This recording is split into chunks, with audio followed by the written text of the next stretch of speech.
సజీవ యాగముగా మన దేహాలని క్రీస్తుకు సమర్పించాలి. రోమా 12:1 ప్రకారంగా మన దేహమే, మన హృదయమే దేవునికి ఇష్టమైన ఆలయం కనుక ఈ దేహము, ఈ హృదయము క్రీస్తుకు ఎంతో అవసరమైనది. దేవుని స్తోత్రం. తీర్మానములు అంశం ఏంటి?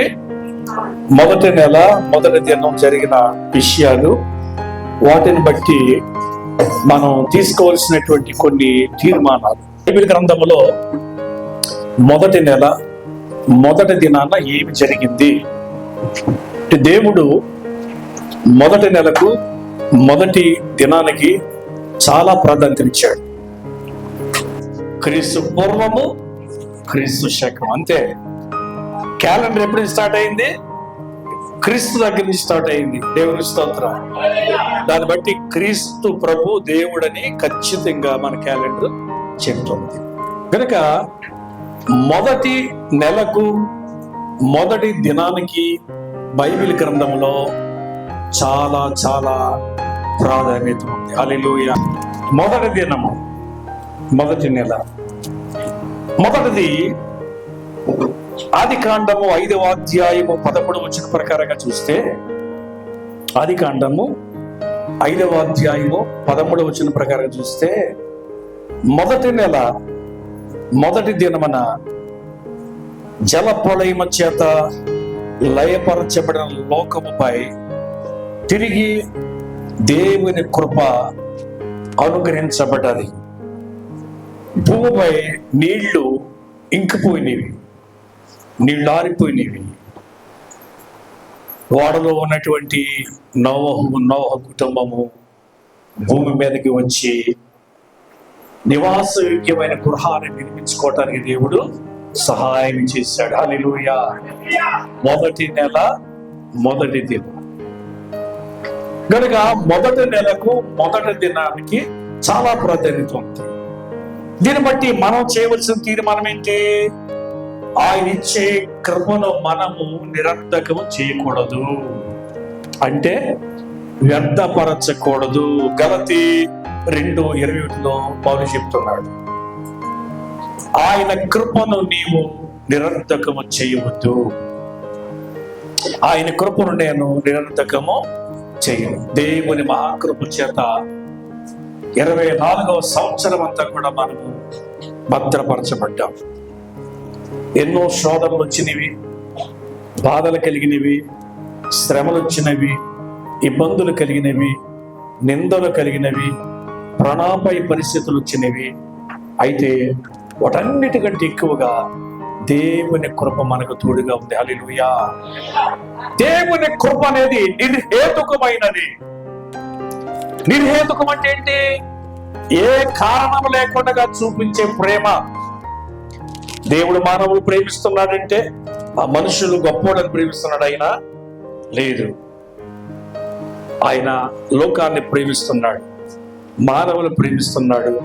గనుకని పరలోకాన్ని నుంచి భూలోకానికి దిగి వచ్చాడు. ఆయన కృపను, ప్రేమను చూపించాడు. హల్లెలూయా. ఈ భూమి మీద యోగ్యమైన గృహాలు నిర్మించుకోవటానికి దేవుడు కృపను చేశాడు. జలప్రళయం అయిపోయింది, నీరంతా ఇంకిపోయింది, మారింది, పంటలు పండించుకోవటానికి యోగ్యముగా తయారైంది. దేవుడు నోవహు కుటుంబాన్ని మొదటి దినాన్న భూమి మీదకి తీసుకొచ్చాడు. హల్లెలూయా. ఈరోజు దేవుడి మొదటి దినాన్న మనల్ని ఆయన ప్రభు యొక్క సన్నిధిలో పెట్టాడు. అన్ని జనులకి ధన్యత లేదు. అన్ని జనులు ఏంటంటే రాత్రంతా తిరగటం, తాగటం, దొల్లటం, కొట్టుకోవటం, వాళ్ళు చేసి ఇవే కదా.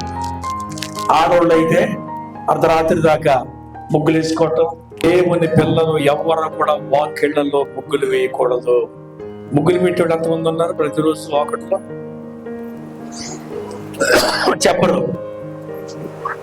ముగ్గులు వేయకూడదు. మన ద్వార బంధాల మీద ముగ్గులు వేయకూడదు. ఏమీ ఉండకూడదు. ఎందుకు తెలుసా? యేసు రక్తము మన ద్వార బంధాల మీద ఉంటుంది. మన గుమ్మము ముందు దేవుని రక్తం ఉంటుంది. మన హృదయములో క్రీస్తు రక్తం ఉంటుంది కనుక ముగ్గుతో కళ్ళాపుతో మనకి పని అలాగని చెత్తంతా వాగట్టుకోవచ్చమని ఎందుకు చెప్పి మొదటి దినమున జరిగే కార్యం దేవుడు చేస్తాడు. నెంబర్ 2, రెండవదిగా చూస్తే మొదటి దినమున ఐగుప్తు బానిసత్వం నుంచి విమోచించి ఉన్నాడు దేవుడు కనుక తొలి దినము పరిశుద్ధ సంగమగా కూడుకొనవలెను అని దేవుడు ఆజ్ఞాపించాడు. ఆ వాక్యాన్ని మనము పరిశుద్ధ గ్రంథములో నిర్గమాకాండము 12వ అధ్యాయము 15-16 వచనాలు చూస్తాం. 16 వచనం చూస్తాం. ఆ దినాన్న అందరూ కూడా పరిశుద్ధ సంగమగా కూడవలెను. రక్షణ పొందిన దేవుని బిడ్డలు దేవుని మహిమపరచడానికి ఏదో ఇంట్లో ఉండి బంధువులు పిలుచుకొని విందులు చేసుకొని చికెన్ బిర్యానీలు, మటన్ బిర్యానీలు, దమ్ము బిర్యానీలు, ప్రాన్స్ బిర్యానీలు, ఆ బిర్యానీ ఈ బిర్యానీ ఇవన్నీ చేసుకుని ఉల్లాసంగా గడపడం, దానివల్ల దేవునికి మహిమ అనేది కలగదు. ఎప్పుడు దేవుని మహిమ కలుగుతుంది? మనందరం కూడా సంగమగా కూటు ద్వారా. హెబ్రీయులకు రాసిన పత్రిక 10వ అధ్యాయము 25వ వచనం ఏం రాయబడ్డదో తెలుసా మనకు? 10:25లో మన తీర్మానం ఏంటంటే సమాజముగా పరిశుద్ధ సంగమగా కూడుట మనము మానకూడదు. ఏది నాన్న? మొదటి దినం. మొదటి దినం అంటే ఏంటి? పునరుద్ధాన దినము, రిజరెక్షన్ డే. అదే సండే, ఆదివారం మొదటి దినం. ఆదివారమున యేసుక్రీస్తు ప్రభు సమాధిని గెలిచి తిరిగి లేచిన దినం. ఆ మొదటి ఆదివారం ఎక్కడ ఉండాలి? దేవుని సన్నిధిలో. మొదటి దినమున మొదటి నెలన అందరూ ఏం చేయాలి? దేవుని బిడ్డలు పరిశుద్ధ సంగమగా కూడుకొనవలెను. నెంబర్ 3, మూడవదిగా మనం చూసినట్లయితే మొదటి నెల మొదటి దినమున బబులోను దాస్యము నుండి దేవుడు తన ప్రజలను విడిపించి యెరూషలేము దేశమునకు నడిపించినటువంటి దినము. హల్లెలూయా. మొదటి దినము, మొదటి నెల, మొదటి రోజు. ఎజ్రా గ్రంథము 7వ అధ్యాయము 9వ వచనంలో మనం చూస్తాం. మొదటి నెల మొదటి దినమున బబులోను నుండి యెరూషలేమునకు ప్రయాణమును కొనసాగించారు గనుక మొదటి దినాన్న మనము లోకములో నుండి, సమాజములో నుండి, గృహములో నుండి ఎక్కడికి ప్రయాణం చేయాలి? యెరూషలేమునకు ప్రయాణం చేయాలి. యెరూషలేము అంటే ఏమిటి? బెత్లెహేము అనగా దేవుని సన్నిధి. బెత్లెహేము అనగా రొట్టెల గృహము. యెరూషలేము అనగా సీయోను పురము. యెరూషలేములో ఆనందము, సంతోషం ఉంటుంది కనుక నీ ఇంటి నుంచి, నీ బంధువుల దగ్గర నుంచి, నీ సమాజము నుండి ఆదివారమున అట్టహాస్యముగా దేవుని వాక్యాన్ని పట్టుకుని ఎక్కడికి రావు? నీవు యెరూషలేముకు రావాలి, దేవుని సన్నిధికి రావాలి. అది నువ్వు చేయవలసిన తీర్మానము. ఏం చేయాలి? సమస్యలు ఎన్ని వచ్చినా సరే, సమస్యల నుంచి, నిందల నుంచి, ఇబ్బందుల నుంచి నిన్ను విడిపించి విశ్వాస యాత్రలో నిన్ను కొనసాగిస్తున్నటువంటి యేసు దగ్గరకు నువ్వు ప్రయాణాన్ని సాగించాలి. ఎప్పుడు? మొదటి నెల మొదటి దినం. దేని గురించి మాట్లాడుతున్నాను నేను? మొదటి దినం. ఈ రోజు ఏ దినం చెప్పండి? మొదటి దినము. This is the first day in this month. ఈ నెలలో ఇది మొదటి దినము, దేవునికి ఇష్టమైనటువంటి రోజు. హల్లెలూయా, హల్లెలూయా.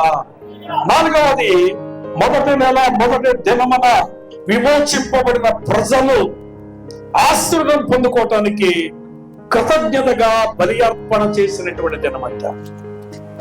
మొదటి నెల మొదటి దినం ప్రజలు దేవుని సన్నిధిలో చేయాలి బలి అర్పణ. అంటే గొర్రెలు, కోడులు తెచ్చారా? కోళ్ళు, గొర్రెలు తెచ్చారా?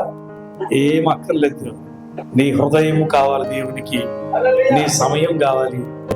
సమర్పణ బలి ఏదైనా నడిపించాలి. మొదటి నెల మొదటి దినమన దేవుని స్తోత్రం. హల్లెలూయా. సజీవ యాగముగా మన దేహాలని క్రీస్తుకు సమర్పించాలి. రోమా 12:1 ప్రకారంగా మన దేహమే, మన హృదయమే దేవునికి ఇష్టమైన ఆలయం కనుక ఈ దేహము, ఈ హృదయము క్రీస్తుకి ఎంతో అవసరమైనది. స్తోత్ర. 5వదిగా మనం చూద్దాం. 5వది చూస్తే మొదటి నెల మొదటి దినాన్న రాజు అయినటువంటి నెబుకద్నెజరు కొరకు దేవుడు, ఆ దేవుని కొరకు రాజు తూరు దేశాన్ని నాశనం చేసి దాన్ని దేవునికి బహుమానముగా ఇచ్చాడట. ఎవరు? రాజు అయిన నెబుకద్నెజరు. ఒక అన్యుడైన రాజు దేవుని కోరికను తీర్చాడు, దేవుని మాట విన్నాడు.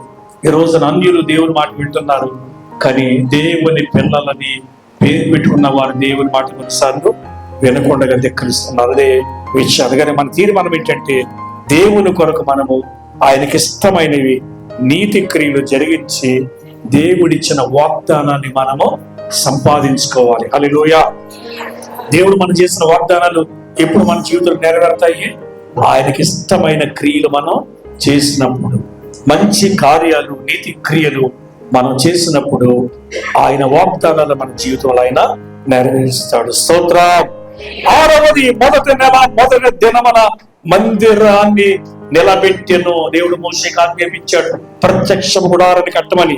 నిర్గమాకాండము 40 అధ్యాయము 17వ వచనంలో మనం చూస్తాం.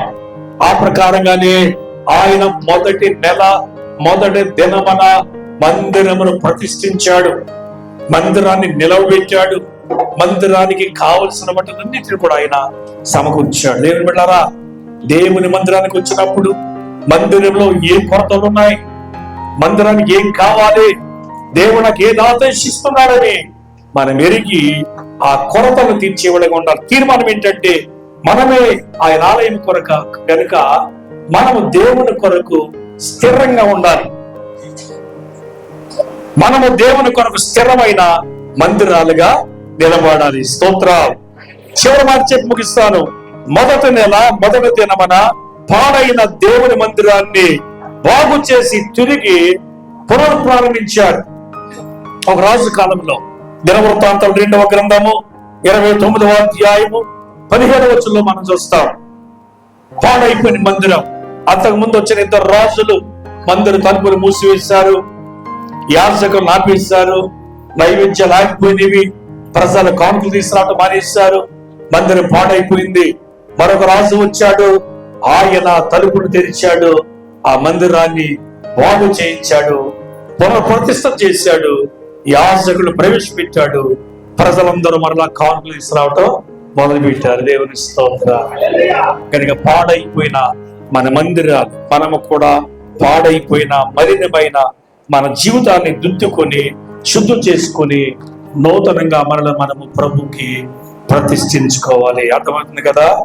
దేవుడు తన మాటను దీవించి ఆశీర్వదించును గాక. తండ్రి, నీకు వందనాలు. తీర్మానముల గురించి చక్కని వాక్యం చెప్పావు.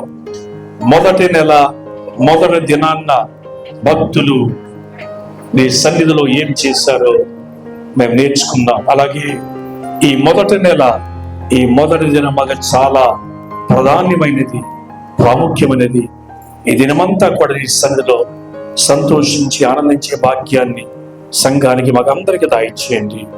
జరగబోతున్న కార్యాన్ని దీవెనకరంగా జరిగించండి.